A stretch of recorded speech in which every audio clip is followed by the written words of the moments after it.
His last speech to world leaders here, and President Obama said countries had a clear choice between liberalism and democracy or authoritarian rule.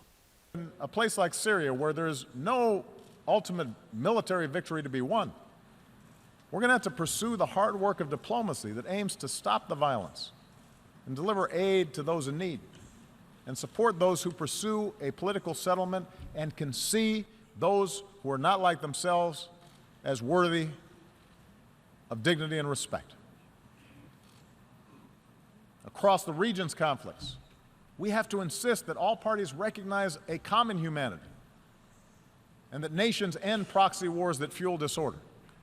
Also leaving office this year, the UN Secretary-General Ban Ki-moon.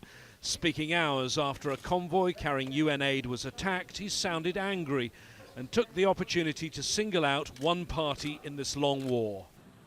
Present in this hall today are representatives of governments that have ignored, facilitated, funded, participated in, or even planned and carried out atrocities inflicted by all sides of Syrian conflict against Syrian civilians.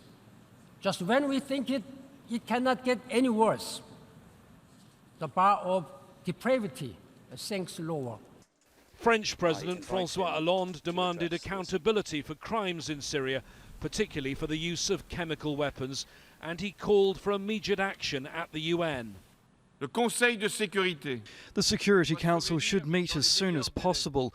In other words, a place where each evades their responsibility and where some impede the work of the Security Council. There is a Security Council meeting due on Wednesday on Syria, called by the current President New Zealand. The country's Prime Minister told me the focus should be on China, France, the UK, Russia and US, the 5 permanent members. You've had a ceasefire. Clearly that ceasefire is fraying at the edges, but that doesn't mean that we can't now bolster that with the right intentions from the Security Council. I think in the end it's really time for the P5 to step up and give the support to the Russian-American initiative. Security Council diplomats told me they don't have particularly high hopes about the meeting. There won't be a resolution at the end, and one told me it's just another opportunity for the divisions of the international community on Syria to be laid bare.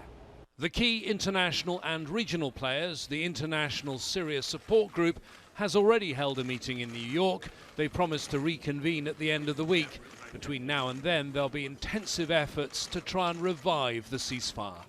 James Bays, Al Jazeera, at the United Nations.